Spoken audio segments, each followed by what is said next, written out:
Do y'all remember in 2020 when the bike boom went crazy? 2, 1.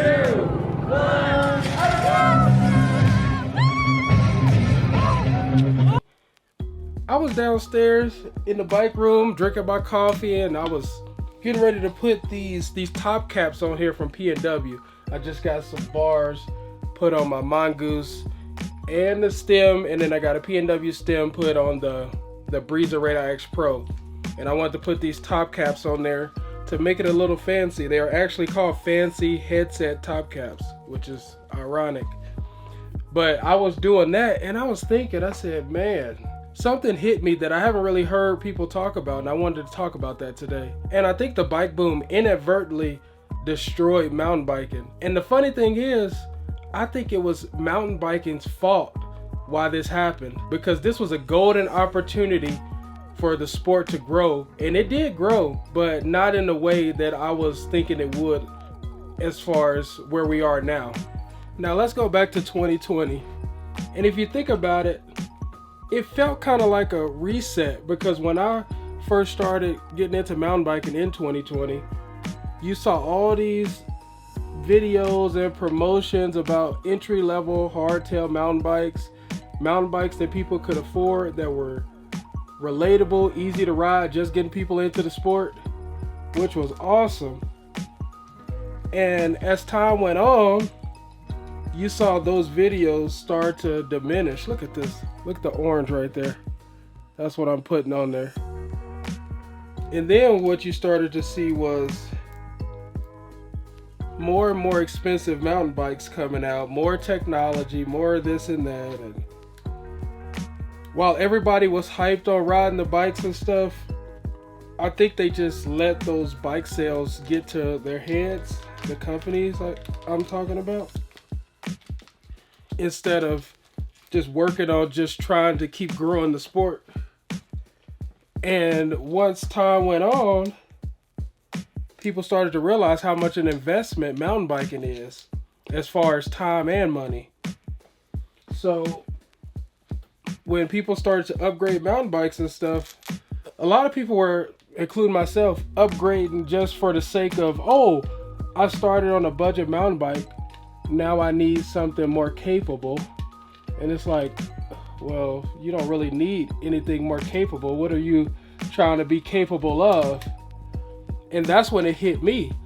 When I got my first full suspension mountain bike, I was excited about it. But then I was like, okay, now what? Like, why did I really get this? I kind of felt like I was forced into it, because all you hear is, oh, budget this, you can ride certain trails, but you need a little bit more capable bike to do certain things and this and that, and you just let it get to your head as an average rider like myself. And I wasn't really interested in all that, but I didn't realize that until after I got a full suspension mountain bike. And then I realized I'm not really trying to do all that. I just want to ride a bike, have fun, and not be broke. Why am I spending all this money when I don't need to, and I can keep the bikes I have or get a similar bike for a little bit more money and still have just as much fun as I would on any other bike? Because once you get up in those highly capable full suspension bikes, you got to start taking more risks, which means more injury.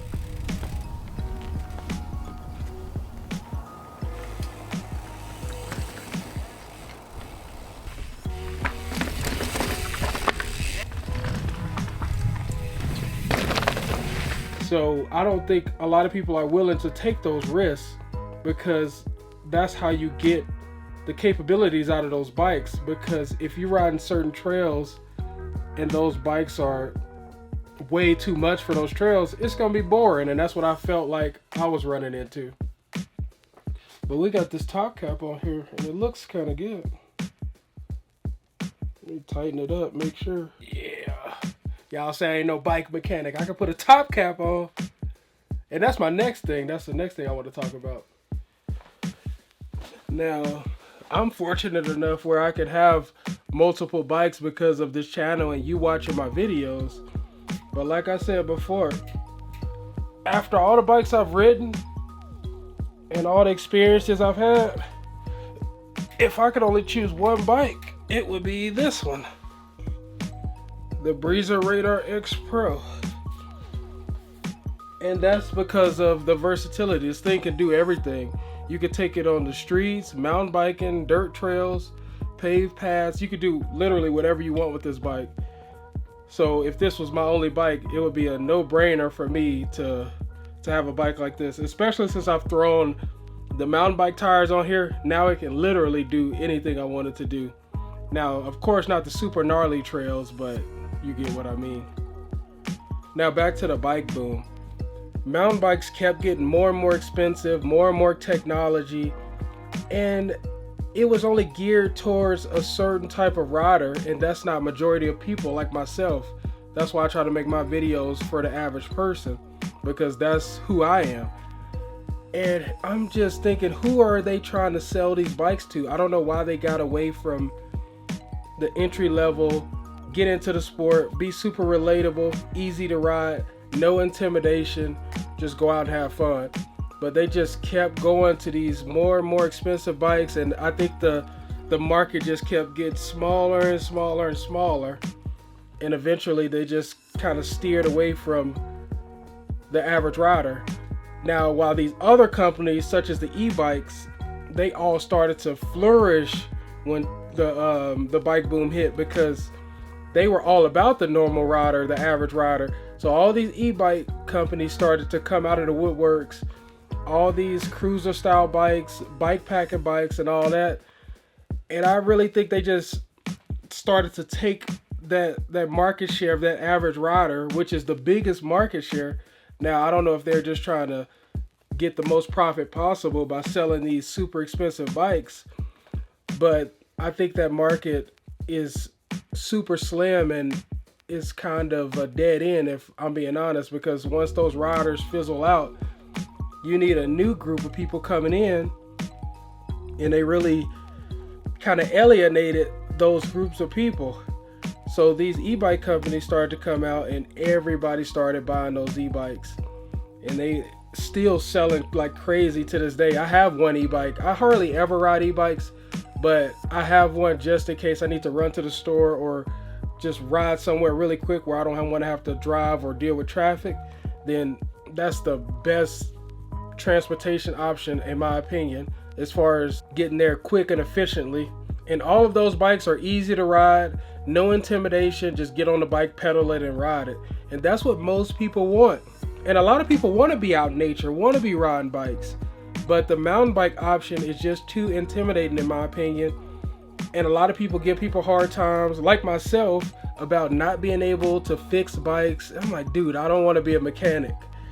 And if you think about it, it's actually good for the bike industry, because of people like us who don't want to fix our own bikes. Of course I could if I wanted to learn how. A lot of bike shops are talking about, yes, service is our biggest income stream right now, and that's bringing in all the money and keeping us afloat.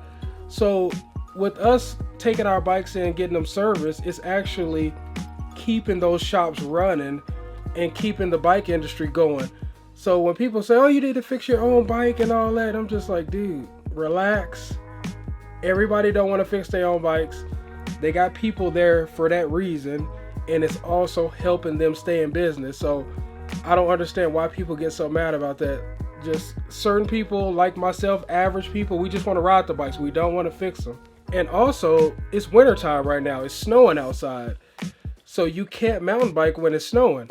I mean, a lot of us can't. I know people who do, but you know what I mean in general. So you're paying thousands of dollars for a bike that you can only ride half the year in a lot of places. So all these other companies, these recreational style bikes, are getting all those customers because you can ride those bikes year round. Mountain bikes are a niche sport, to say the least. So a lot of people only mountain bike with mountain bikes. But if you keep pushing those entry-level bikes, you could turn those into the more casual rider that say, oh, I kind of like this bike. I think I want to try to go get a better mountain bike. And then after that, I want to try to go get a better mountain bike. And then eventually, the evolution takes them down the mountain bike journey. But the fact that they've been alienated doesn't even give them the opportunity to even cross that threshold to want to go to the next level with mountain biking. So they just stay on the e-bikes or stay on the recreational bikes that they can just ride around the neighborhoods and just have fun. Now, a lot of people give me a hard time about gravel bikes, saying, oh, you're trying to say gravel bikes are better than mountain bikes and this and that. I'm like, no, I'm not trying to say that. Like I said, I'm focused on the average rider. The average rider can just get on a gravel bike, go out the front door and start riding. With the mountain bike, who wants to go just ride a mountain bike around the neighborhood and go for long distance rides? The efficiency is not there. It's not aerodynamic. You're usually pretty slow. Now, a lot of people do it, but is it fun? I mean, I guess you could say it's fun, but it's not as fun as a gravel bike would be. And you can take gravel bikes on trails and mountain bike trails. So what I was saying was gravel bikes are just that hybrid that everybody can get on and ride. There's nothing to it. You just get on the bike and start pedaling it. Now with these mountain bikes, you got to do suspension and this and that. But with the gravel bike, you just hop on it and start riding. Anybody can ride a gravel bike. And I think that's why a lot of people are leaning towards the gravel bikes. And I was looking on the internet, and it says the number 2 most growing bike genre is gravel bikes. And y'all already know what number 1 is. And that's what I think can actually not save mountain biking, but get it back on track and get that growth that we all want to see from mountain biking. And I think that's the e-bike, because the e-bike just gives more people the accessibility, and it's not as intimidating as a normal mountain bike. Yeah, you have all the bells and whistles and stuff, but they know that they could just pedal up any kind of trail they want to without wanting to pass out or having to be in super shape to be able to do that. Now, I know a lot of people say you need to earn your stripes and this and that, but I mean, you can't really knock people for wanting to ride an e-bike. That's kind of like saying the people who rode horse and carriage, oh, you shouldn't buy a car because you haven't earned your stripes on the horse and carriage. Or before that, when they used to walk and trek all through everywhere, oh, you can't ride the horse and carriage because you haven't paid your dues hiking through all this treacherous terrain and stuff. It just don't make sense to me. I mean, it's evolution, is what we do, and if that's the way things are going, that's the way things are going. Some people hit their stride later than others, and they just hit that point where, oh, e-bikes came, I want to get into mountain biking now that I can ride an e-bike because I can actually do it now. So it's just, I just think the mountain bike community is really just destroying itself, in my opinion. And not the community as far as the riders, but just the advertising and the bikes they're pushing, because I don't know who they are selling to, because every time I see all these new bikes, like, who cares? I'm sure a lot of people, oh dang, this Allen key is not big enough for this. I know a lot of people don't want to face the facts, but e-bikes and gravel bikes are really taking over right now. Now, could that change? Yeah, that could change. Anything could happen. But when you think about how much goes into mountain biking and everything that's involved, e-bikes and gravel bikes are pretty much the only thing that makes sense, especially for adults that have lives and jobs and stuff. You can't be driving 45 minutes, an hour to go mountain biking, and then you spend an hour and a half, 2 hours climbing, and then you gotta descend, and then you gotta pack up and go home. That's just not feasible for a lot of people nowadays. Now with the gravel bike, you can go out and get a ride in without having to go to any kind of mountain bike trails or anything. You could go on the closest trail to you and ride it, because with the gravel bike, that'll make anything fun. I was down in Texas a few weeks ago, and I saw a gravel bike with suspension. I was like, oh man, that's something you need to be worried about too, because a gravel bike with suspension, man, that'd probably be a game changer right there. I don't know how long that's been around, but that definitely caught my attention. I said, man, that's actually a great idea. And I don't even have to continue about the e-bike. I think the e-bike will just continue to grow no matter what, because that gives everybody a chance to ride that normally wouldn't be interested in it, wouldn't have the lung capacity or anything to do all that kind of treacherous climbing. But now, shoot, if you could pedal a bike, you could pretty much ride now, which is great for the industry, because that means the industry can keep going and growing. Oh, this purple looks good. This purple top cap looks good on here. It's sick.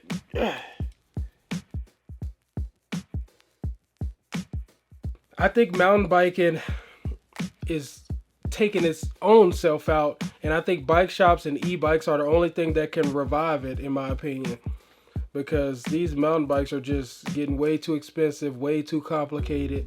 Nobody cares about this stuff or care to get this stuff serviced, because the more bells and whistles, the more expensive it is to service. And who wants to deal with all that when you're just trying to ride your bike?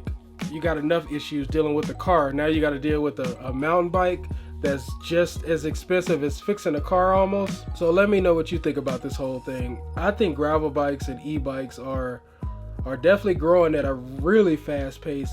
And mountain biking, I think they still have a chance, but you really got to start focusing on the average person, because everybody seems to be trying to sell to the higher end echelon of mountain bikers, and that group is just getting smaller and smaller.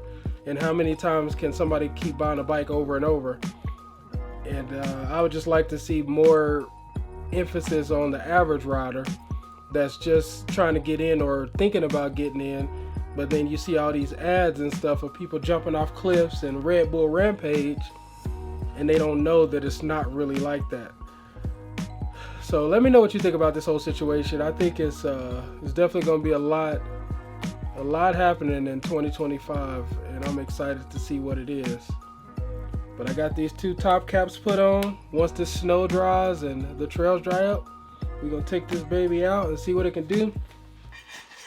I got these handlebars too. I got 50 millimeter rise, I think. These P&W handlebars.